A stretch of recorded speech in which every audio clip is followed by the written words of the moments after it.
네, 오늘은 이제 뭐 교회력상으로 이런 주일은 없습니다. 스승의 주일이라는 것은 없습니다만 보통 많은 교회들이 그러기도 하고 5월을 이렇게 뭐 어린이 주일, 뭐 어버이 주일, 스승의 주일, 뭐 청년의 주일, 뭐 부부 주일 뭐 해갖고 나름 가정과 연관되는 날로 이렇게 저기로 시킵니다. 오늘도 우리는 스승 대신 우리 예수님을 좀 기억하면서 또 그분의 교훈들을 따라 또 가르치는 스승의 모습을 갖기를 좀 소원하면서 좀 말씀을 함께 나누려고 합니다. 끝나고 가실 때는 맞아 김밥이 있습니다. 이제 시장하시는 분들도 있고 또 찬양대 연습도 또 하셔야 되고 이렇게 또 계신 분들이 있고 그래서 그냥 뭐 한 끼 되지는 않아요. 김밥 한 줄이. 저는 그래요. 하나 갖고는 안 되잖아요. 그래서 간식이나 조금 허기는 면할 수 있고 그러니까 나가시면서 이렇게 받아가시기 바랍니다. 또 참고로 우리가 교회에서 이렇게 마스크 이렇게 드렸잖아요. 그 안에 이제 필터 얘기를 좀 문의하시는 분들이 좀 있다고 들어서 참고로 네이버에 쇼핑에 들어가셔서 마스크 필터라고 검색을 하면 제가 검색해 봤더니 50장들이 한 2만 원대 팝니다. 우리 모양이랑 비슷하게 해갖고 한 50장에 한 2만 원 정도 되고 택배비는 좀 별도니까 400원 조금 더 되는 꼴이 될 것 같아요. 그러니까 그렇게 구매하셔서 이렇게 또 이렇게 사용하셔도 이제 좋을 것 같아요. 하여튼 참고로 말씀을 드립니다. 스승의 날이 며칠인가요? 15일이죠. 코로나19 바이러스 때문에 지금 학교를 학생들이 안 가고 있습니다. 그래서 이제 온라인으로 수업을 듣고 온라인 수업을 듣다 보니까 이제 TV를 보면서 이제 과제를 합니다. 아이들이. 그리고 2주에 한 번 정도 이제 학교에 가서 학습 꾸러미를 받아서 이제 집에 옵니다. 그러니까 저희 큰애는 이제 뭐 좀 크니까 혼자 이제 가서 학습 꾸러미를 이제 받아왔고 작은 딸아이는 이제 금요일이 그 꾸러미 받으러 가는 날이었어요. 금요일이 15일이었죠. 그러니까 제 아내가 이제 그걸 받으러 가면서 저한테 그러더라고요. 좀 뭐 좀 사가지고 갈까라는 얘기를 하더라고요. 선생님 만나니까 뭐 조그만 뭐라도 하나 갈까 그랬는데 가져갔을까요? 안 가져갔을까요? 그냥 안 가져갔어요. 제가 갖고 가지 말라 그랬거든요. 왜 그럴까요? 김영란법이라고 하는 보통 그거 아시죠? 이렇게 뭐 받고 주고 하는 것들 좀 이게 금하고 있습니다. 그러니까 생활 카네이션을 이렇더라고요. 전교 회장이나 반장 같은 학생 대표가 공개적으로 교사에게 주는 거는 괜찮대요. 근데 학생 개인이나 교사가 주는 거는 안 된다고 합니다. 또 학생들이 돈을 모아서 교사에게 선물하는 것은 5만 원 이하까지는 뭐 괜찮다는 것 같아요. 근데 뭐 넘어가면 또 안 되고 뭐 학부모는 또 안 되고 뭐 그런 나름 이제 규칙들이 있는 것 같습니다. 그래서 이 스승의 날이라고 하는 날이 힘들다라고 하는 학교 일선의 얘기들도 있다라는 얘기들을 또 매년 좀 듣게 되는 것 같습니다. 작년에는 뭐 스승의 날을 폐지해달라, 폐지가 힘들면 교육의 날로 바꿔달라라고 하는 국민 청원까지 있었을 만큼 이게 서로 좀 부담스러운 날이 된 것 같습니다. 이처럼 시대가 이렇게 변하고 있습니다. 예전에는 뭐 스승의 은혜 또 나를 가르쳤던 스승님의 뭐 그 미덕들이 막 있잖아요. 미담들 막 이렇게 나오고 예전에 내가 이렇게 어렵게 살았는데 또 우리 반 선생님이 뭐 이렇더라라고 하는 뭐 무슨 동화에 나오는 듯한 뭐 그런 내용들이 참 많이 있었는데 요즘은 그런 것을 찾아보기 사실은 힘듭니다.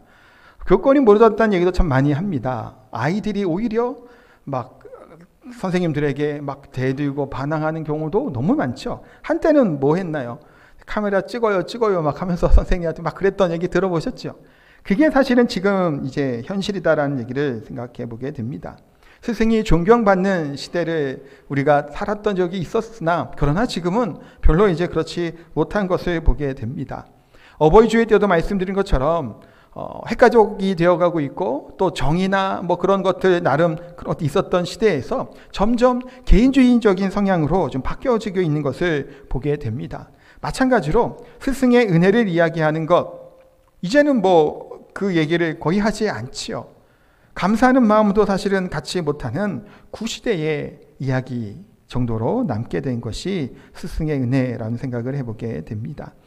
그런데 스승이라고 하는 분들은 어떠한 자들인가요? 가르치는 사람입니다.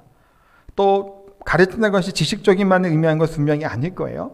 사람을 세우는 것이 바로 스승이 해야 될 바이겠죠. 예수님께서도 공생의 사역을 하시며 12명의 제자를 데리어 다니시면서 가르치시고 12명뿐만이 아니라 수많은 무리들에게 하나님 나라에 대해서 가르쳐 주셨던 것이 예수님이에요. 스승님이 되셨죠. 그래서 어떤 선교사님에게 질문을 합니다. 당신의 기적 같은 놀라운 선교가 가능할 수 있었던 방법은 무엇입니까? 라고 했더니 대답이 이렇습니다. 하나님의 방법은 사람입니다. 라고 이야기했대요. 프로그램이나 무슨 전략 전술 같은 것이 아니라, 물론 필요하지 않다는 얘기는 아니에요. 근데 사람을 통해서 일하신다라는 얘기를 합니다. 하나님께서는 우리 인간의 역사들을 이루어 나가실 때 어떤 방법 항상 쓰셨나요? 사람을 택하시고 그 사람을 통해서 일하심에 대해서 우리가 너무나 잘 알고 있습니다.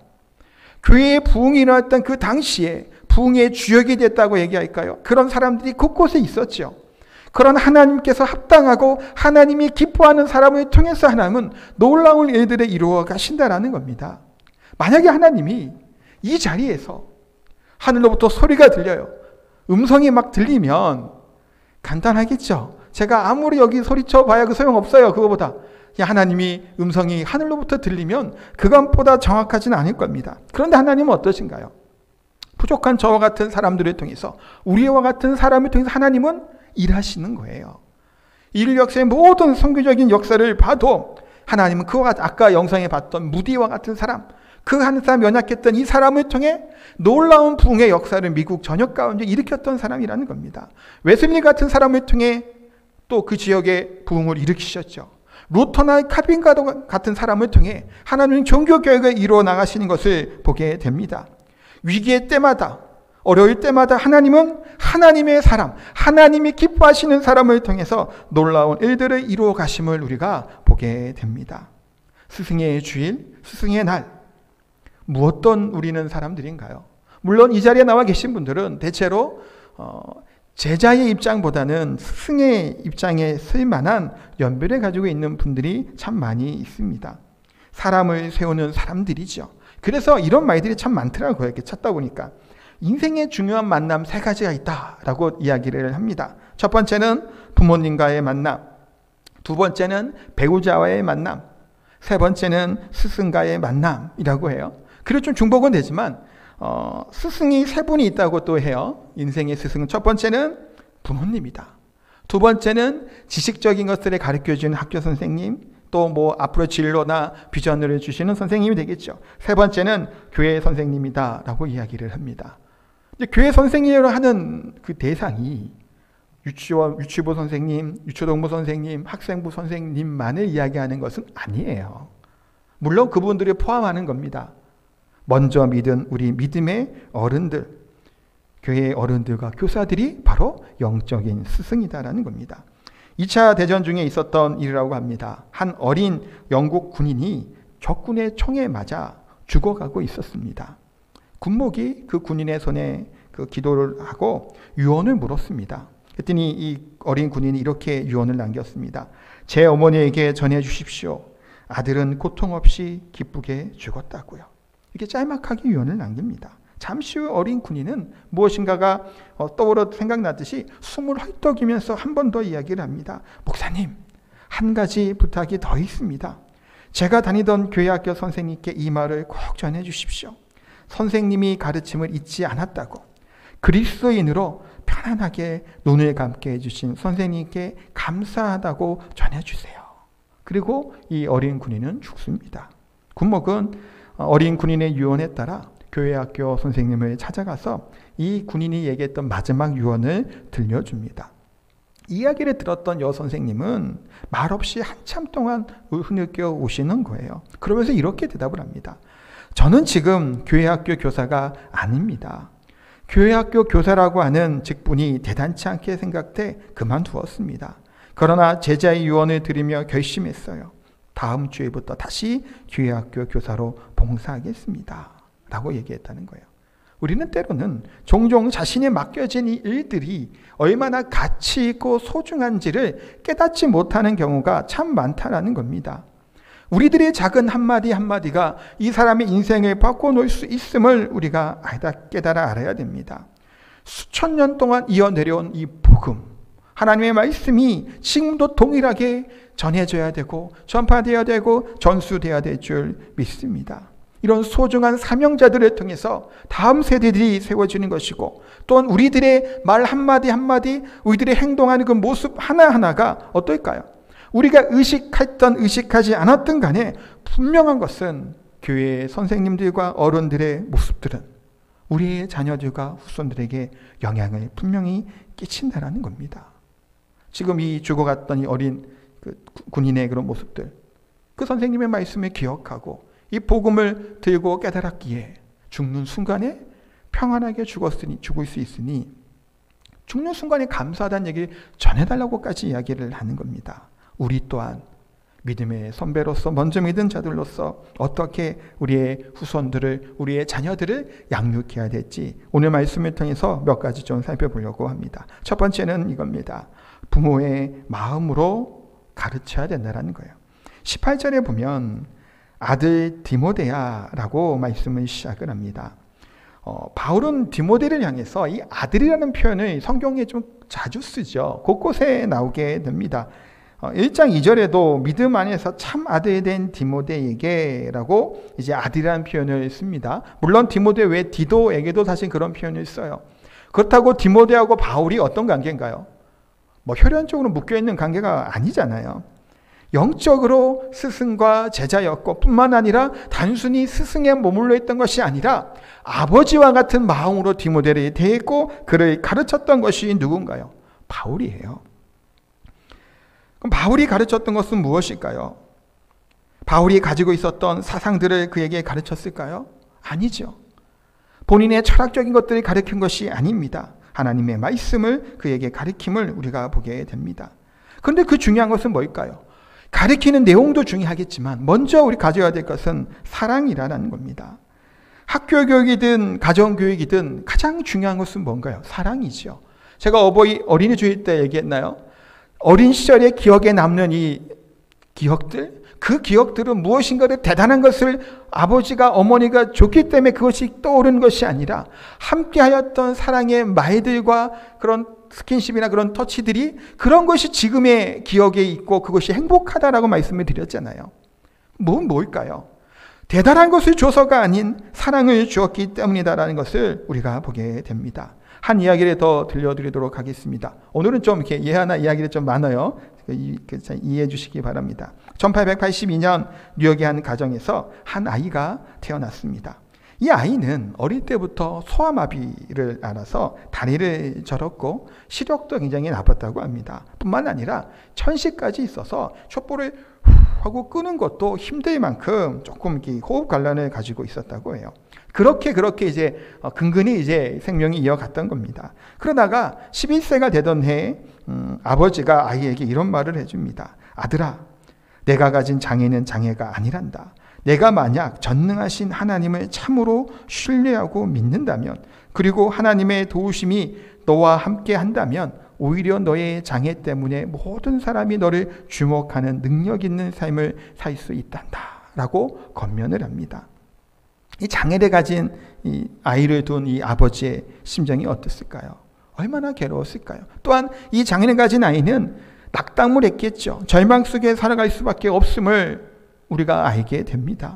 그것을 하나님, 전능하신 하나님께 인생을 맡기라고 이야기를 합니다. 이 아버지는 5명의 자식을 두었다고 해요. 그 중에 지금 이 아이가 가장 병약하고 총명하지도 못하고 또 아무래도 본인이 장애도 있고 몸이 안 좋으니까 형제들 안에 준육될 수밖에 없고 위축될 수밖에 없는 상황이었던 거죠. 그래서 아버지가 하루는 5그루의 나무를 사옵니다. 작은 이제 묘목이겠죠. 다 갖고 와서 아이들의 얘기예요. 한 그루씩 나누어 줄 테니까 이것을 심어갖고 잘 가꾸어 보라고. 그래서 1년 동안 잘 가꾼 아이에게 내가 그 소원을 들어주겠다. 원하는 대로 내가 전폭적으로 하여튼 모든 걸 해주겠다라고 약속을 합니다. 그러가 1년이라는 시간이 지난 거예요. 그래서 아이들이 데리고 숲으로 갔더니 유독 한 그루의 나무만이 튼실하고 잎사귀도 푸르게 자라나게 된 것을 보게 됩니다. 누구의 나무였을까요? 이 병약했던 아이의 나무예요. 약속대로 아들에게 얘기합니다. 너 무엇이 원하니? 하고 싶은 것이 무엇이니? 그랬더니 이 병약하고 약했던 아이가 뭔 꿈이 있고 뭐 하고 싶은 게 있었겠어요. 항상 이 좌절과 위축으로 있었던 아이인데 우물쭈물 말을 못하고 그냥 이렇게 합니다. 그랬더니 아버지가 이렇게 얘기해요. 이렇게 나무를 잘 키운 걸 보니까 너는 분명히 훌륭한 식물학자가 될 수 있을 것이다 로 칭찬하면서 내가 네가 식물학자가 될 수 있도록 전폭적으로 지원해주고 격려하고 힘을 주겠다, 지원을 아끼지 않겠다라고 모든 자식들 앞에서 공개적으로 이렇게 선포를 하고 이야기를 합니다. 나름대로 명분 있게 이야기를 한 거죠. 이 자녀들을 차별해서 대하면 상처받잖아요. 근데 이렇게 약속을 하고 준비를 해서 이렇게 하게 된 거예요. 그랬더니 이 아이의 심정이 어땠을까요? 자기는 정말 쓸모없는 존재고 아무것도 하지 못하는 그런 비참한 존재라는 생각을 항상 가져왔던 이 아이가 이 성취감이 대단했겠죠. 와, 내 나무가 이렇게 잘 자랐구나. 그러니까 이 아이가 밤새 잠을 못 잘 만큼 흥분해 있었대요. 너무 기뻐갖고 새벽에 이 잘 자라준 나무가 고맙기도 하고 그래서 신통방통하니까 숲으로 막 갑니다. 숲에 갔더니 안개 속에서 뭐가 이렇게 사람이 움직이는 것 같아요. 자세히 봤더니 아버지께서 물조리개를 들고 거기에 물을 주고 있는 것을 이 소년이 발견하게 됩니다. 아무도 모르게 1년 동안 아버지는 이 아이의 나무를 가꾸어주고 관리해 줬던 겁니다. 이 광경을 숨어서 봤던 이 아이가 하염없이 울었다라고 하는 이야기예요. 여기서 끝나지는 않죠. 그 후에 이 아이는 식물학자가 되었을까요? 아니에요. 식물학자가 되지 않고 1910년 뉴욕 상원의원의 당선이 됩니다. 그 후에 1928년 뉴욕주 주지사를 거쳐서 1933년 미국 대통령이 됩니다. 미국 최초의 4번 사선 대통령이 되는, 그리고 2차 세계대전을 잘 이제 승리로 이끌었던 사람입니다. 이 사람은 누구일까요? 프랭클린 루즈벨트예요. 우리가 잘 알고 있는 그 루즈벨트 대통령입니다. 이 사람이 대통령이 되고 또 사선 대통령이 될 만큼 미국 역사상 유일무이한 이와 같은 대통령이 됐던 이유는 무엇일까요? 좌절하여 있었던 이 아이에게, 절망 가운데 있었던 이 아이에게 사랑의 말과 사랑의 행위로 그를 보듬어줬던 아버지의 사랑이 있었기 때문에 이 아이가 소망과 희망을 갖고 그 인생이 바뀌어지게 됨을 보게 됩니다. 먼저 믿은 우리 부모들, 또 믿음의 선배들은 어떨까요? 우리의 자녀들에게, 교회학교 학생들에게, 어린이들에게, 우리들을 따라오게 하는 후배들에게 주어야 되는 것은 이와 같은 사랑과 관심인 줄 믿습니다. 사랑이 모든 교육 중에, 모든 가르침에 가장 중요한 줄 믿습니다. 두 번째는 하나님 말씀으로 가르치라라고 말씀해요. 18절 말씀 다시 한번 읽도록 하겠습니다. 아들 디모데야, 내가 내게 이 교훈으로서 명하노니 전에 너를 지도한 예언을 따라 그것으로 선한 싸움을 싸우며. 아멘. 바울의 믿음의 아들 디모데에게 권면하는 것은 이 교훈으로서 명한다라고 하며 뭐 하라는 걸까요? 주신 말씀, 하나님의 말씀 예언을 지키라라고 말씀하고 있습니다. 예언하면 우리가 예언한 말이 미리 예자에 말씀 원자를 써서 미리 미래에 될 것을 생각하는 예언이죠. 근데 사실 오늘 본문에서는 단순히 그냥 미리 되어질 그 일을 예언으로 쓴 것이 아니라 하나님의 말씀을 가지고 예언이라고 이야기를 한 거예요. 뭐냐면 디모데가 이제 처음 사역자로 세워지게 되겠고 이제 목회자로 사역을 하게 될 때 바울이 그를 향해 안수를 하고 하나님이 바울을 통해 주셨던 하나님의 사명들, 하나님 예언의 말씀들이 있었겠죠. 그와 같은 것들을 지금 디모데에게 뭐 하라는 건가요? 기억하라는 거예요. 그 말씀대로, 그러니까 디모데가 처해 있는 어려운 환경들, 또 고난의 시련 가운데 온전하게 사명을 감당할 수 있게 하는 것이 뭐라는 걸까요? 하나님이 주신 말씀이고 이 언약이라는 겁니다. 이것을 기억하라라고 말씀하고 있는 거예요. 단순히 무슨 예언적인 기도를 받고 머리 들면 그거 아니에요. 하나님의 말씀을 기억하라.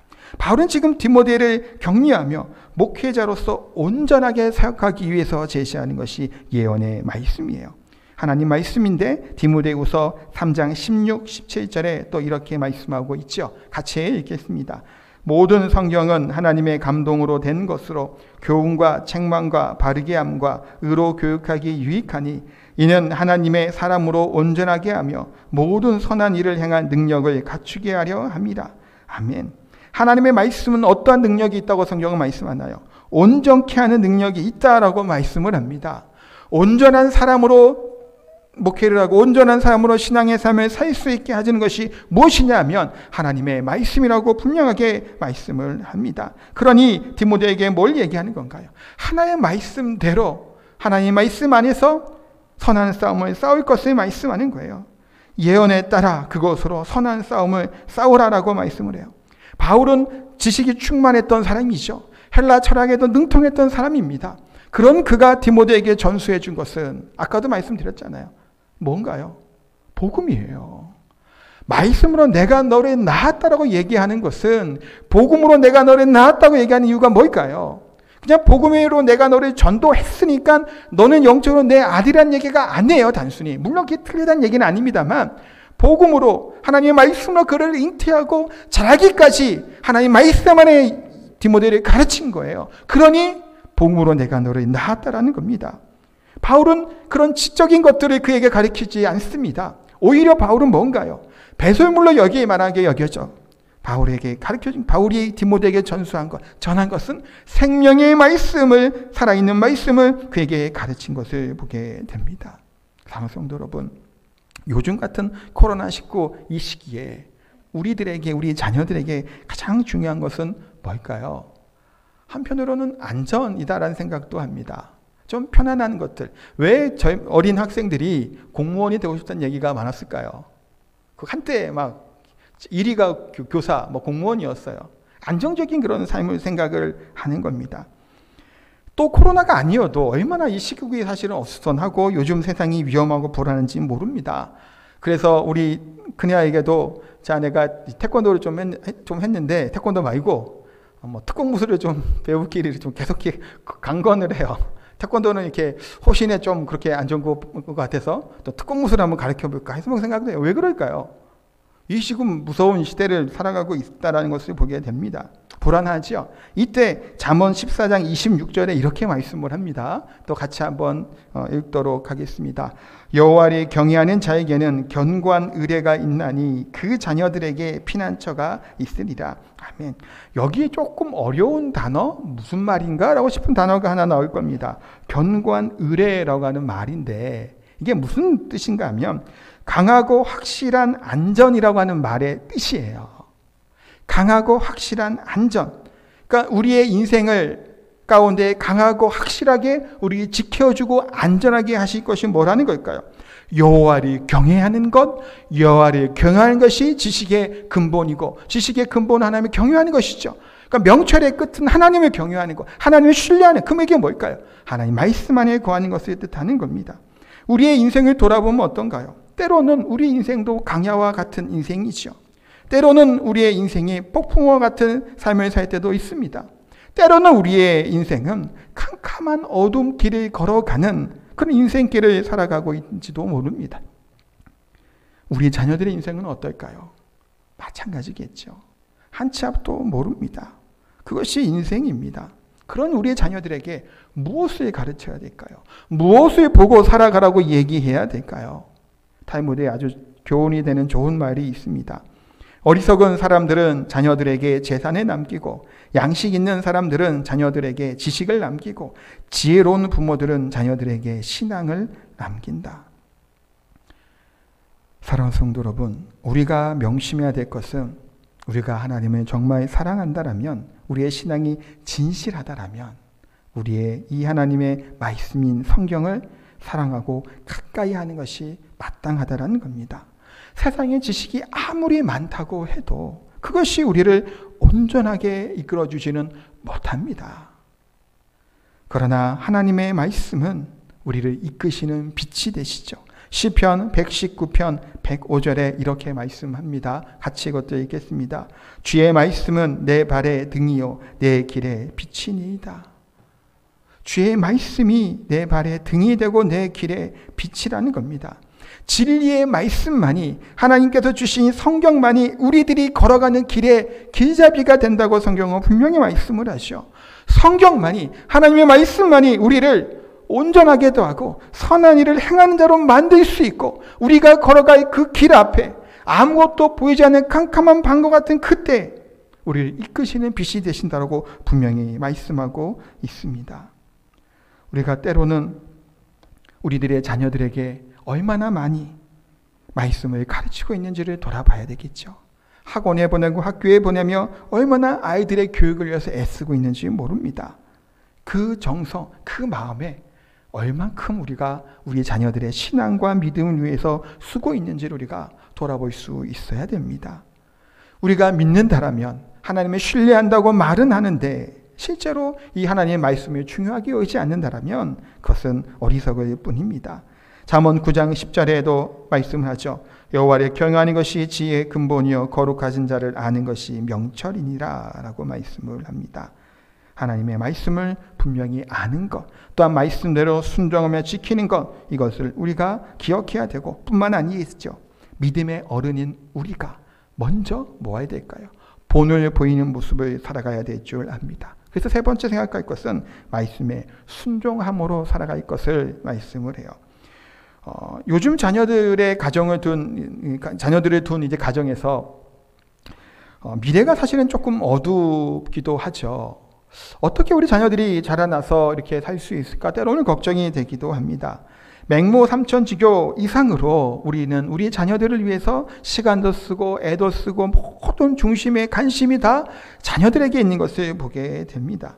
그렇게 공부를 시키는 이유, 이사를 다니는 이유 다 뭐였나요? 조금 더 밝고 행복한 인생을 만들어주고 싶은 마음 가운데 우리가 그렇게 애쓰고 수고하는 것이죠. 그런데 우리의 자녀들의 인생의 앞날이 지금의 모습과 앞으로의 5년, 10년이 흘러서 우리의 자녀들이 여전히 그렇게 신앙을 잘 갖고 있을지 장담할 수 있겠냐라는 거예요. 때로는 학교 공부는 우선시하는데 교회에서의 성경을 아는 것, 교회에서의 그런 생활은 뒷전에 밀릴 때가 참 많이 있습니다. 왜 그런 현상들이 일어나게 될까요? 공부하는 것은 직접적으로 지금 뭔가가 일어나는 것처럼 느껴지는 것 같아요. 시험을 잘 봐야지 좋은 성적을 받고, 좋은 성적을 받아야 내신을 잘 받고, 내신을 잘 받아 대학교를 잘 가죠. 대학교를 잘 가야 우리 인생이 특별히 성공할 거라는 생각을 갖게 됩니다. 물론 우리의 인생을 돌아보면 좋은 학교에 가고 좋게 공부하고 한 사람들이 성공할 확률이 크니 그 확률을 가지고 우리 자녀들에게 요구하고 얘기를 합니다. 우리 자녀들의 신앙과 믿음이 지금과 동일하게 그렇게 될 거라고 하는 보장이 어디 있을까요? 보장할 수가 없다라는 겁니다. 19절에 그래서 믿음과 착한 양심을 가지라고 얘기하며 어떤 이들은 이 양심을 버렸고 믿음에 관하여 파산하였다라고 성경은 말씀하는 거예요. 디모데에게 권면하기 때 착한 양심대로 살아가라는 거죠. 말씀에 순종하라는 거예요. 착한 양심대로 살아라는 얘기는. 근데 어떤 사람은 뭐 한 거예요? 파산했대요. 풍랑에 넘어지고 쓰러진 배처럼 무너졌다라는 겁니다. 20절에 그 두 사람이 나옵니다. 후메네오와 알렉산더예요. 이 두 사람은 에베소 교회의 극단적인 이단자로 이제 유명한 사람이에요. 후메네오 같은 경우는 디모데후서 2장 17, 18절에 보면 이단 교사로 이제 언급을 하는데 이 사람은 부활에 관하여 이미 부활이 지나갔다고 주장하는, 그래서 사람들 혼란에 빠뜨리는 사람이 후메네오입니다. 그러니까 이들은 율법 선생이 되기를 간절히 원했던 자칭 의로운 자들이었고 또 이 지나친 그런 오류에 빠져서 교회를 혼란에 빠뜨렸던 사람이 이 사람들입니다. 뭐 이 사람들이 처음부터 이랬겠냐는 거예요. 이런 일이 일어나게 된 거. 그래서 디모데에게 뭐 하는 거예요?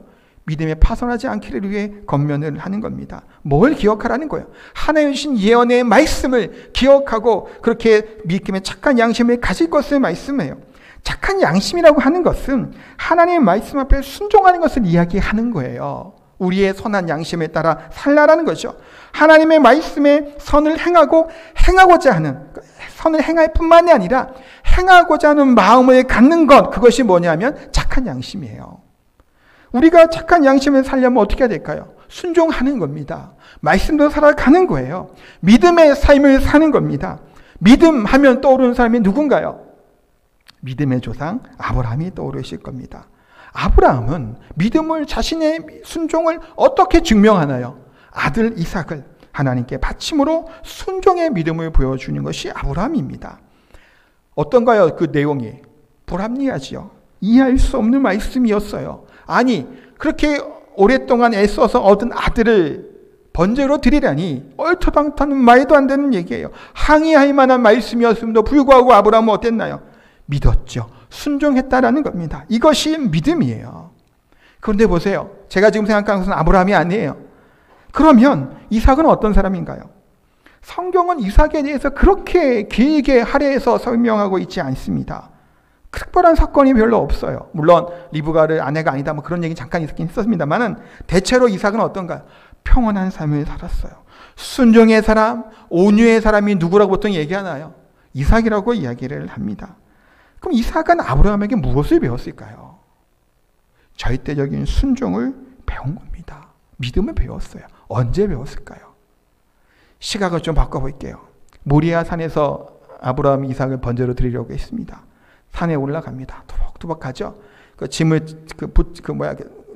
물표의 짐을 막 지고 가는 거예요. 이삭. 그러다가 아브라함에게 물어봅니다. 아버지, 아니 준비는 다 돼 있는데 양은 어디 있냐고. 그랬더니 아브라함이 얘기하죠. 하나님이 예비하셨다고. 그래서 올라갑니다. 올라갔더니 양은 보이지 않고 아버지가 뭐 하고 있나요? 자신을 줄로 꽁꽁 묶는 거예요. 그리고 눕혀놓고 칼로 찌르려고 합니다. 실제로 찌를 뻔했죠. 아니 준비된 양이 어딨냐 묻었더니 준비했다고 하더니 내가 뭐예요 지금? 내가 양인 거예요 지금. 산에 올라갔더니. 그때 이삭의 심정은 어땠을까요? 자신을 꽁꽁 묶어서 자기를 죽이려고 했던 아버지, 피도 눈물도 없는 아버지라고 읽었을까요? 아니에요. 이삭은 꽁꽁 묶여 칼이 자기를 찌르는 순간에 이삭도 뭘 경험하게 되나요? 아브라함아, 아브라함아. 하나님이 아브라함을 말리는 음성을 듣게 되는 겁니다. 절대적인 불합리화 같은 지시, 하나님의 명령에도 불구하고 아버지 아브라함이 순종했던 것을 배우는 거예요. 뿐만 아니죠. 순종하였더니 뭐예요? 여호와 이레의 하나님을 고백한 거예요. 하나님이 준비하신 거예요. 이게 이해가 되지 않는 상황 가운데 아들인 자신을 이삭이 생각하겠죠. 가장 세상에서 사랑하는 사람이 누구라고 생각이 들었을까요? 아버지잖아요.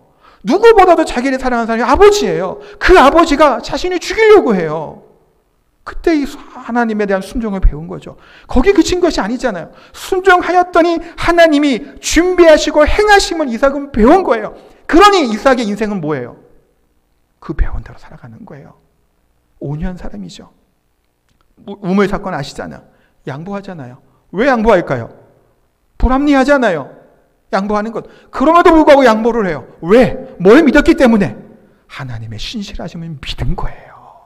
못을 통해 자신이 모리아산에 바쳐졌던 그 상황 가운데 이삭은 아브라함의 믿음을 본 것이고 그 믿음이 자기의 인생의 그 이정표가 된 것을 보게 됩니다. 사랑하는 성도 여러분, 우리는 부모로서 교사로서 믿음의 어른으로 하나님 말씀 앞에 순종하는 것을 우리가 가르칠 수 있고 우리 또한 순종의 사람이 되어야 될 줄 믿습니다. 말로만 가르치는 것이 아닙니다. 이야기로만 하는 것이 아니겠죠. 실제로 순종하는 것, 그것이 믿음인 줄 믿습니다. 한 이야기만 더 하고 설교를 마무리하도록 하겠습니다. 이것도 미국 이야기예요. 미국은 먼저 믿었 나라에서 그런지 이런 참 이야기가 많은 것 같아요. 벽돌공의 아들로 가난하게 태어난 한 사람입니다. 12살 이후로는 정규교육을 받지 못했고 14살, 14세 때 아버지가 돌아가신 이후 상점에서 점원으로 일을 하게 됩니다. 이 사람은 정직하고 성실하게 일했고 손님들에게 솔직한 상품에 대한 장단점을 다 이야기해 줬대요. 그랬더니 주인이 얘기를 합니다. 야, 너처럼 팔다가는 돈 벌 수 없다고. 정직하게 장사해서 돈 벌 수 없으니까 무조건 좋다고만 얘기해라. 그랬더니 이 아이가 당당하게 말을 합니다. 주인 아저씨, 당장은 많이 벌지 못하더라도 정직하게 팔아야죠. 두고 보세요. 손님들이 우리 가게 다시 찾아올 거예요. 이 아이의 말이 맞았던 거예요. 정직한 가격, 꼼꼼한 품질 관리로 판매하니까 손님들에게 인정을 받기 시작을 합니다. 소문이 퍼지게 돼서 상점은 갈수록 이제 번창하고 장사가 잘 됐다고 해요. 주인이 세상을 떠날 때 이 아이에게 이 가게를 물려줍니다. 이것의 발판으로 23세에 남성용 의류 상점을 개설하고 31세 때 백화점을 세우게 됩니다. 필라델피아와 뉴욕에 백화점을 세워 백화점 왕이 되었습니다.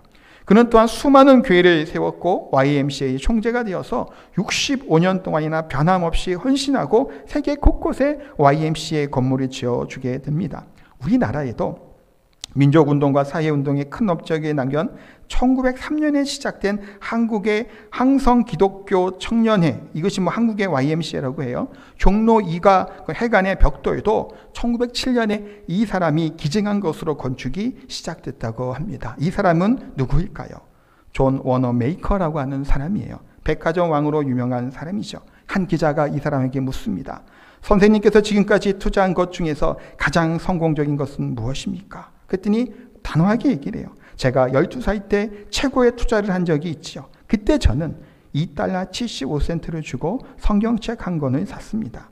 이것이 가장 위대한 투자였고, 왜냐하면 이 성경이 오늘의 저를 만들었으니까요.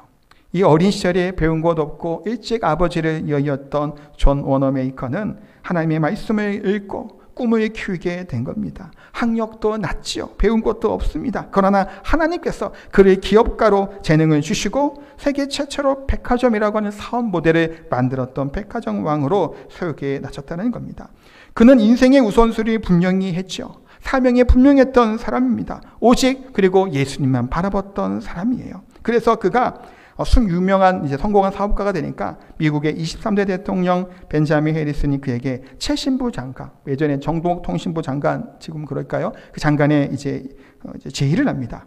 그러니까 이 사람은 거절을 해요. 왜 거절하냐면, 죄송합니다. 저는 교회 주일학교 교사입니다. 만약 장관을 맡음으로 인해 제 아이들을 가르치지 못한다면 안 되지요. 라고 거절을 해요.